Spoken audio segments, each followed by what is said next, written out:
Shalom teman-teman dan Bapak Ibu, jumpa kembali pada kesempatan yang baik ini dan salam sejahtera untuk semua. Om Swastiastu, Namo Buddhaya, salam kebajikan. Teman-teman dan Bapak Ibu, ini sudah kesekian kali terjadi pelarangan ibadah terhadap saudara-saudari kita yang beragama Kristen. Dan sebagaimana yang ada di layar, kenapa kalau Kristen ibadah Natal di rumah kalian larang-larang? Emang kalian gak pernah ibadah di rumah? Jangan seperti itu. Apa ruginya kalian kami ibadah? Kami juga tidak ganggu kalian. Nah teman-teman dan Bapak Ibu, mari sama-sama kita dengarkan ya. Di gereja. Yang kedua, itu terkait dengan rumah dijadikan tempat ibadah. Ada SKB-nya. Aturan di dalam negeri dan menteri agama. Yang ini sudah di Ntar dulu. prosedurnya. Kita sudah ada SKTL, sudah izin, jadi sudah melapor dan kita izin semua. Oke, itu dulu. Sekarang masalah ibadah saja. Oke, ibadah sudah dilarang. Nah, emang ini statusnya gereja itu bukan gereja, Pak. Siapa bilang gereja? Siapa yang bilang gereja? Itu dia punya izin dari sananya gereja, tapi bukan bangunan untuk gereja. Kau tidak paham. Bapak lihat suratnya, gitu loh. Itu aja udah jelas gereja. Di suratnya itu gereja. Tidak. Bapak di Kita nggak mau gereja di sini. Kita nggak melarang ibadah, terserah. Ini kan tujuan di Google Map ada rumah bukan gereja. Ini jadi gini, bab surat gereja. Kalau rumah nggak boleh ibadah. Lah kata siapa rumah tidak boleh beribadah? Kata siapa rumah tidak boleh beribadah, Pak? Jawab, Pak. Kata siapa rumah tidak boleh beribadah? Ya ampun, rumah saya dekat masjid loh di luar itu, tapi tidak pernah melarang kami beribadah. Rumah saya dekat masjid banget, tapi tidak pernah dari pihak RT pada pihak warga melarang untuk beribadah. Kalau rumah tidak bisa beribadah, berarti semua muslim tidak bisa beribadah di rumah dong.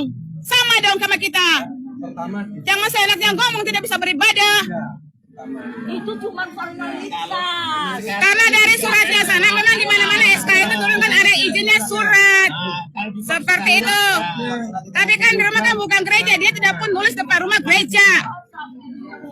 yang penting kan kalau stempel top surat gereja Semua di mana-mana tanda nama gerejanya. gereja Kan di rumahnya juga tidak ada tulis gereja. tempat gereja rumah. Iya, makanya yang dibilang kan kalau tidak boleh ada gereja, berarti tidak boleh ada masjid, sama dong. Masjid ada, gereja tidak boleh ada, tuh gimana ceritanya? Tidak bisa beribadah di rumah itu undang-undang dari mana tidak bisa beribadah di rumah? biar kalau juga tetap kita selalu ada alasannya. Tadi Bapak tadi bilang tidak bisa beribadah di rumah, Ibu. Diam, Bapaknya bilang sendiri. Saya masih rekam dong. Saya mau beribadah tidak bisa beribadah, Ibu. Ya sudah diam aja dulu, kita bukan rumah. Kita berhak tamu masuk atau enggak, kita berhak juga. Saya tidak bisa beribadah, kita datang beribadah bukan cari ribut. Datang kayak gini ribut. Enggak ada mana. Ini provokatornya sangat banyak dari kemarin. Ini kan jalan umum. Ini jalan umum. Ini Oh, kalau berarti jalan raya Ibu juga jalan raya Ibu dong. Oh, salah. Oke teman-teman dan Bapak Ibu, sebagaimana sudah kita dengarkan bersama-sama, jadi jelas di situ ya teman-teman. Dan pertanyaannya, apakah hanya orang-orang yang beragama Kristenkah yang melaksanakan peribadatan di rumah? Orang-orang di luar sana yang non-Kristen, tidakkah mereka pernah beribadah di rumah? Tidakkah pernah mereka melaksanakan aktivitas keagamaannya di rumah? Jadi Bapak Ibu sekalian, pelarangan-pelarangan seperti ini sebenarnya ya, yang kerap kali menggunakan mengenai hal perizinan, mengenai hal rumah ini bukan untuk tempat beribadah dan segala macamnya, ini sebenarnya hanya dipakai sebagai alasan belaka saja. Tetapi saya melihat bahwa ini sesungguhnya merupakan ekspresi dari ketidaksukaan, ekspresi dari ketidaksenangan terhadap saudara-saudara kita yang beragama Kristen manakala mereka melaksanakan kegiatan peribadatannya. Nah, apa salah dan susahnya coba ya membiarkan saudara-saudara kita ini melaksanakan ibadah Natalnya? Ya biarkan saja. Bagi saya seperti itu teman-teman dan Bapak Ibu sekalian ya. Dan ini tentu sangat memprihatinkan ya. Dari waktu ke waktu Dari bulan ke bulan, dari tahun ke tahun, minggu ke minggu, terus-terusan saja kita mendapatkan ada hal-hal yang seperti ini. Karena itu kita mengharapkan kepada Bapak Presiden Prabowo, Pak Gibran sebagai Wakil Presiden, dan semua pejabat terkait mengharapkan untuk memberikan perhatian yang serius dan juga tindakan-tindakan pencegahan yang tepat dan cepat perihal hal seperti ini, supaya jangan terusan terulang dari waktu ke waktu. Nah, kalau begini terus, ini mau sampai kapan? Lagi dan lagi pelarangan ibadah, lagi dan lagi penolakan ibadah, lagi dan lagi penolakan pendirian gereja. Mendirikan gereja juga sering ditolak, ibadah di rumah juga ditolak. Nah, seperti kata ibu tadi ya, dan juga dalam video teman-teman ya. Jadi hanya Kristen saja yang tidak boleh ibadah di rumah. Lalu bagaimana dengan orang-orang yang non-Kristen yang selama ini kerap kali beribadah di rumah? Bahkan bukan hanya itu Bapak Ibu semua, kita melihat ada mereka-mereka yang bahkan beribadahnya itu menggunakan fasilitas umum, misalnya jalan raya, misalnya trotoar. Ya, apakah ada orang Kristen yang kemudian melarang? Sejauh ini tidak ada Bapak Ibu semua. Terlepas dari apapun yang kemudian menjadi motivasinya tidak melarang, tetapi satu hal yang pasti, orang Kristen tidak hobi, tidak suka melakukan tindakan seperti itu. Karena biar bagaimanapun mereka mau ibadahnya di jalan raya. Bahkan Bapak Ibu sekalian, dalam beberapa kesempatan itu ya, ketika saya lewat suatu jalan ya yang sifatnya adalah jalan umum, ya misalnya di situ ada tempat peribadatan, tapi karena ada aktivitas keagamaan yang menghadirkan banyak orang, ya kadangkala Bapak Ibu semua, jalan raya yang fungsi utamanya adalah untuk kendaraan lalu lalang, ya baik itu roda 2, roda 4, tapi karena kemudian banyak orang yang hadir untuk kegiatan agama ini, akhirnya kan harus dialihfungsikan jalannya Bapak Ibu. Biasanya saya lihat ini, ya misalnya di ujungnya ditutup, ya dikasih penjelasan di situ, sedang ada kegiatan keagamaan ini, ya akhirnya disarankan untuk melewati jalan lain. Nah Bapak Ibu semua, ini sudah sering saya lihat, mungkin juga teman-teman ya, kalau ada teman-teman yang mengalami seperti yang saya alami ini, seperti yang pernah saya lihat ini, silahkan disampaikan di kolom komentar yang sudah tersedia, ya.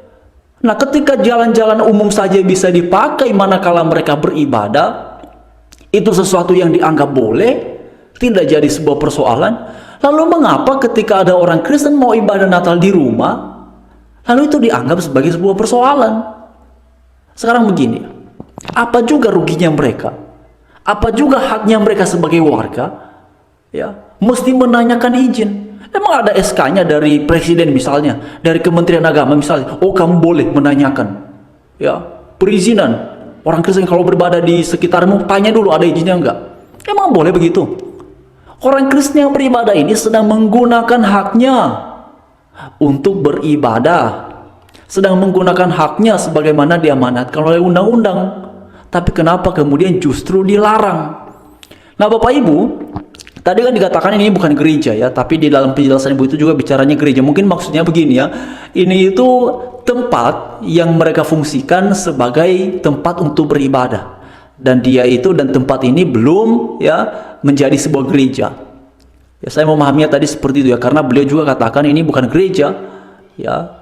Jadi artinya saya melihatnya bahwa ini kemungkinan terbesarnya tempat untuk mereka melaksanakan kegiatan peribadatan. Ya. Tapi apapun itu, mau gereja, mau bukan, mau rumah, mau bukan, orang itu nggak boleh dilarang beribadah. Coba misalnya bayangkan ya, ada orang-orang yang menggunakan fasilitas umum di trotoar ataupun jalan yang ditutup ya, dialihfungsikan untuk sementara karena ada orang beribadah. Lalu ada orang yang kemudian membubarkan aktivitas keagamaan tersebut misalnya. Kira-kira bagaimana Bapak Ibu? Ya? Apakah mereka akan bilang, oh sudah tidak apa-apa dibubarin saja, ya kami mengalah karena memang ini bukan tempat untuk ibadah?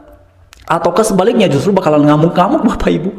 Ya, karena itulah, ya, bagi saya secara pribadi siapapun di luar sana yang bahkan menggunakan fasilitas umum semasih bisa itu hal yang wajar, ya silakan saja. Tidak apa-apa, lagi beribadah ini kan hal yang baik. Dan itu misalnya kalau jalan ditutup sementara itu kan hanya sementara, tidak lama, palingan 2 jam. Lalu ini dibuka lagi, lalu bisa lagi jalan aksesnya. Dan bagi saya hal seperti itu sesuatu yang sangat biasa, sesuatu yang sangat lumrah, tidak ada persoalan sama sekali bagi saya secara pribadi. Tapi kenapa kalau orang Kristen yang beribadah di rumah saja, ini beramai-ramai mempertanyakan perihal izin? Beramai-ramai melarang, beramai-ramai menolak. Nah, ada apa? Dan ini dilakukan oleh orang-orang yang mengaku beragama. Apakah ini nilai-nilai yang kita anut dalam kehidupan beragama? Seringkali melarang ikut campur perihal aktivitas agama orang lain. Nah, ini Bapak Ibu ya. Jadi benar-benar memprihatinkan sekali, dan semoga Bapak Presiden Prabowo, Pak Gibran sebagai Wapres, ya, Kementerian Agama, mohon diberikan atensi